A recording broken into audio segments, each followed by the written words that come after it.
Hi guys, Adam the OT back again with some more simple, fun and effective games and activities. If you like these videos and want to stay updated, just click subscribe. If there's any videos you'd like to see, let me know in the comments below and I'll be delighted to do a video for you and your child, okay? Today's activity is called the Brilliant Bubble Fish. The Bubble Fish is one of these Adam the OT greatest hits ones again, so it's no cost, or very, very low cost anyway. It's very easily graded to a wide range of ages and abilities of kids. You can do it regardless of context, so it works in teletherapy, face-to-face, in the home, in the clinic, wherever, and above all else, it's just really, really fun. Okay, so what you'll need for the bubble fish is, you won't need a fish, because you're going to make one. You'll need a sponge, a bathroom sponge, or like a kitchen sponge, even like a makeup sponge works fine.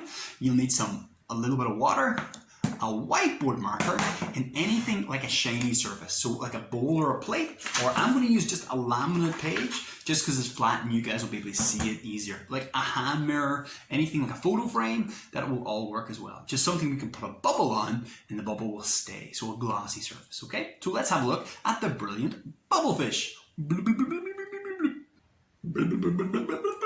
Thank you, Fishy. I'll leave you down there. Okay, so this is how we do the Brilliant Bubble Fish. I'm going to have my shiny surface. I'm going to take my whiteboard marker and I'm going to draw a big fish. Okay, okay. So I'm going to take my whiteboard marker and draw the universal shape of a big fish. Up, around, back, and down. Some kids will ask them to do it. Others I will do it for them. Sometimes I'll use a picture of a fish, or even like a goldfish cracker works really fun too. And that's it. We just need our fish. He's going to blow bubbles. I'm going to take my sponge, whichever sponge, and I'm going to rip off a piece of sponge, or cut off, about the size of my thumb. That's even slightly too big. So slightly smaller than that. A little tiny piece of sponge. I'm going to take my water. Now I've put a little bit of red paint in my water just so you guys can see it better. You don't have to do that. You don't need the color if you don't want it. Squeeze the sponge, put it in the water, and let it soak in just a little bit. Okay? Dab, dab, dab. Every time we blow a bubble, I'm going to squeeze all of the water out of the sponge and squeeze real hard with with my two fingers and my thumb. I'm going to put the bubble just above the fish's head, squeeze, so we make one big bubble. Big enough so the surface tension holds. It's one piece, the water all stays together, and that's my one bubble. I don't have any more drips left in my sponge. Easy peasy. Now I'm going to squeeze the sponge, put it back in the water. As I let go, the sponge will drink it all up again. The kids find that endlessly fascinating and squeeze it back in the cup. Easy peasy, okay? Very simple, kind of boring, not that exciting. Here comes the fun part. I'm going to take a little bit of tissue, dry off my board again.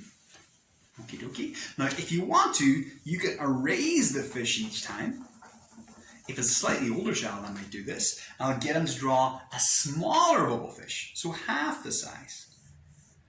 This is the little baby bubble fish. Take my sponge into the water, drink it up. Now this time, we're going to use all the water in the sponge again, but this time I want to do two bubbles exactly the same size, using all the water. One bubble, and two bubbles. Are they about the same size? They didn't break the bubbles? Perfect. Okay, two separate bubbles. Same again, let's drink it up one at a time. Squeeze, release, and the water jumps back into the sponge. Whoops, squeeze it back in. Again, squeeze into the water, release, drink it back up, and inside. Lovely. You can kind of see where I'm going with this. Next time, dry it all off. Very important to dry it totally. Even make that almost like a heavy work activity. Dry, dry, dry. Lots of pressure. Lots of heavy work to dry off. Next one is the tiniest bubble fish. A baby bubble fish. I can make this a little more complicated. I'm going to do waves on top. I'm going to make 4 bubbles. You can see my little baby bubble fish in his waves.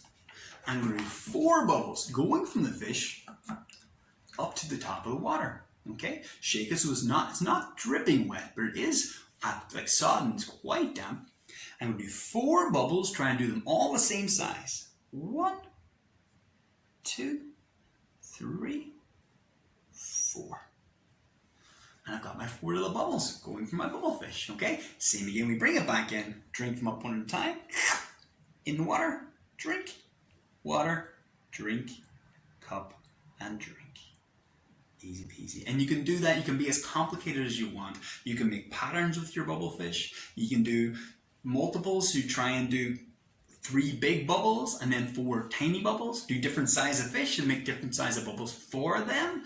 But the whole idea is you're trying to squeeze all of the water out and then modulate, so you squeeze half out here and half out here. Then a quarter, but that's the idea. And that is the brilliant bubble fish. It's one of my favorite activities for motor modulation and fine motor control. It's very good because it kind of gets the kids engaged very fast, because the first thing to do is squeezing it all out, kind of making a bit of a mess, then drying that up.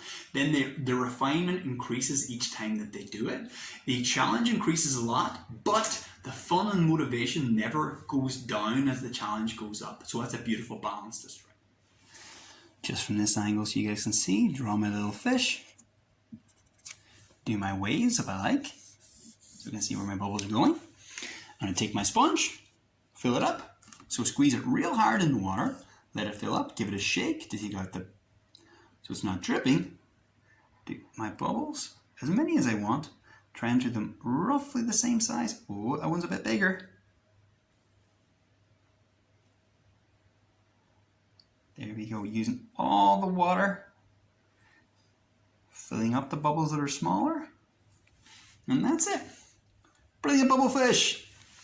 That's it. Thank you very much, guys. That's the brilliant bubble fish. If you do use that activity or any of my other ones, please do let me know. I love getting those messages. And other than that, any questions, let me know in the comments, and I will see you next time. Adam the OT, out.